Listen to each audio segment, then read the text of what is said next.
Look what I got.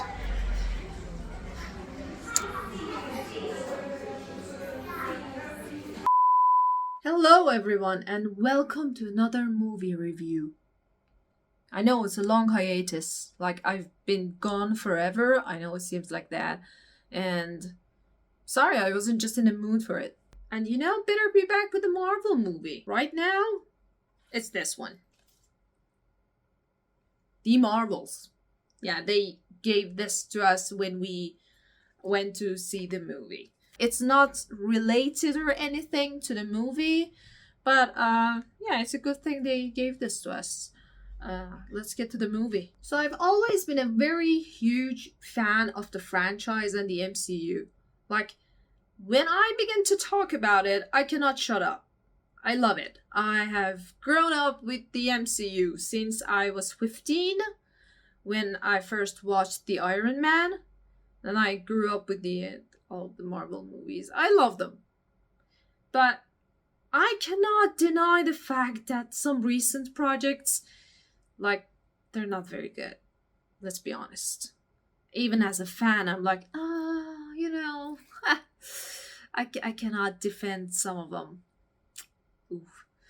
That's a bit tough. And not just as a fan, but also as someone who has studied cinema, TV, and media in general in university.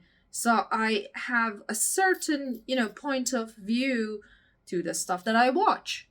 And I have to gather all my thoughts when I watch something, not only as a fan, but also as someone who knows some stuff, like who has studied some stuff, specifically, the technicality of how these movies, how these pieces of entertainment come together. There's also that part. And when we combine these together, it's very difficult to have an idea about the recent projects of the Marvel universe, the series, the recent movies. Oh boy.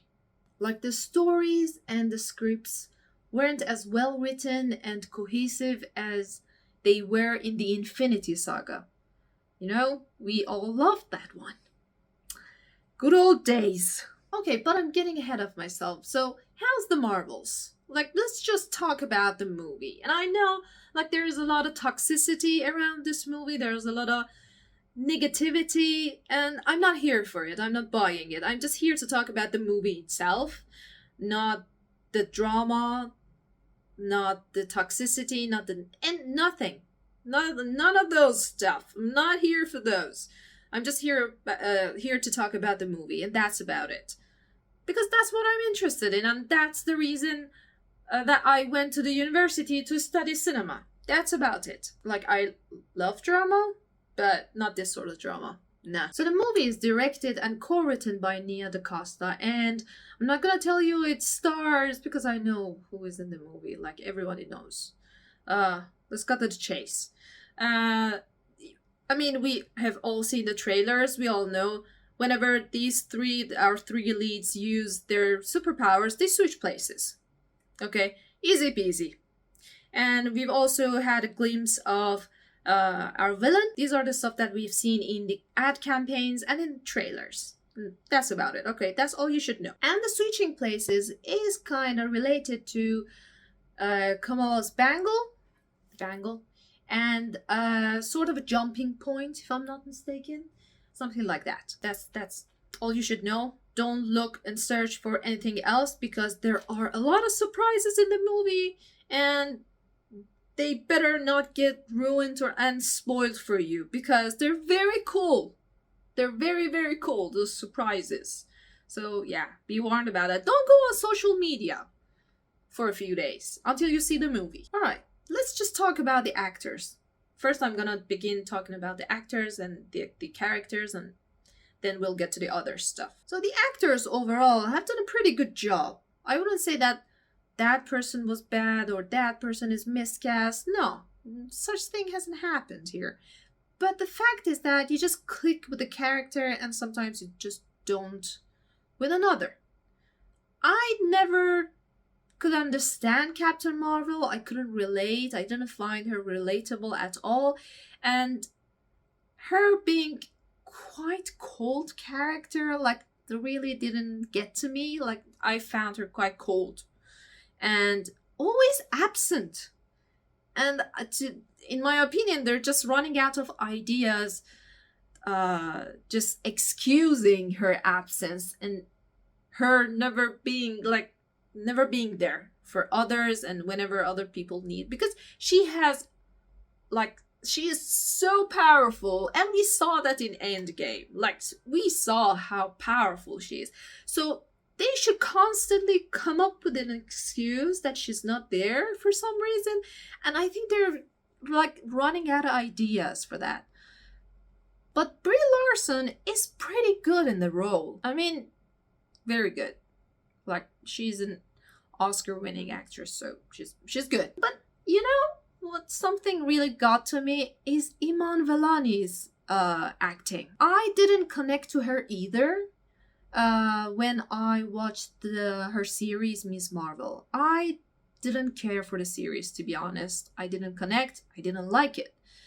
I didn't like her character. Like, sometimes it was a bit funny, you know. But in this movie, she was I wouldn't say very funny, but she radiated positivity. And she gave so much energy, I'd say. And I really liked that. Really enjoyed that thing. I could, like, honestly, I could see it this time in this movie. That, oh, okay, I get it. Okay, I didn't connect to the to the series, but here I can see that. I can get it. Yeah, she's a huge fan, and she can contribute to the group. I like it. But on the other hand, I have to say, my favorite of this group is Monica Rambeau. I love Monica Rambeau. To me, Monica is relatable. She's got the power, and she's also got the brain. I love that. This is something that I can get behind. I really, really love Monica Rambeau. Then we have our villain, played by Zaya Ashton. She's okay. She's not bad. She's not terrible, but she's not amazing either. She's alright. She's a typical villain, but something that something that set her apart from being a terrible villain is that she had kind of a relatable motive to do what she's doing. And I was like, yeah, I can understand why you're doing that. Okay, I can get behind that. I understand why you're doing it. It's okay. It's okay, girl. You know. Although it wasn't okay, actually. Oh boy. I'm not a villain. What I mean is that she has a clear and understandable motive. And then there's Samuel L. Jackson and the Cons family, and they together have, like, really funny moments. Like, I was in two particular sequences, I was laughing so much, like I couldn't barely sit on my seat, and I was like, oh, I had tears in my eyes. That's how hard I was laughing. It was so funny, like two particular scenes, and I love it. But let me stop you there. The true MVP, you can see my mug, okay? The true MVP of the film is Goose, okay? I actually went to see this movie because of Goose. I love cats. I have a mug, I have a tattoo of a cat too. You wanna see it? There you go. I have a tattoo of a cat, so I love cats. I went to see the movie because of Goose. Not ashamed for it. And I want to see Goose in more Marvel movies. Come on, get Goose other projects. Come on, let's do it. My expectations were really low for this movie, and I was surprised that it's not terrible. Thank God for that. Now let's get to the script. So the script isn't terrible. You know, in general, it's okay. Like, obviously, it isn't flawless. Sometimes some stuff happen and they switch places in the moments that, like, it's more convenient for them to switch places. And then there are some loose ends, let's call it. Like, for example, they went to this prince, played by the Korean actor Park Seo-joon. I had to check my notes. And he was okay, but I wanted to see more actually. The sequence, like, it kind of felt like they left it and it was never picked up again. And speaking of just okay or alright, maybe this is what it is. Maybe this movie is okay. Like, compared to previous Marvel movies. No, before this it was the Guardians of the Galaxy, I think. No, Guardians of the Galaxy was actually pretty good. But this movie has a lot of heart. That's what it has. It has a lot of heart and it's very joyful. And it leaves you with positivity. And that's what feels good about it. It's very fun to watch. You'll have a very fun time watching it. You'll have a joyful moment. Very heartfelt, very heartwarming. That sort of stuff. I'm gonna call it, like, compared to Ant-Man Quantumania and Thor Love and Thunder, Jesus. Like, those were, I don't know what to call those two. Like, when I left the movie theater after those two, I felt terrible. Like, and not only as a fan, like, as a general audience, as a fan, as, I don't know, who studied this stuff. I was like, what was this? They were disappointing, they were annoying, very bad, were badly written. How did that happen? At least about this movie, I can say that in the end, everything comes together. Apart from few loose ends. They kind of come together, By the end, when you leave the theater, you feel good about it. Like, you don't feel like you have wasted, I don't know, 2 hours. It's not even 2 hours, but 2 hours maybe with the ads before the movie. Like, you feel like, it was good. I had fun. I had some good laughs. And I think that's okay. I mean, it's a blockbuster. It should be more than that. And they spend a lot of money. Also, the VFX looks pretty good. It's not bad. The VFX looks alright.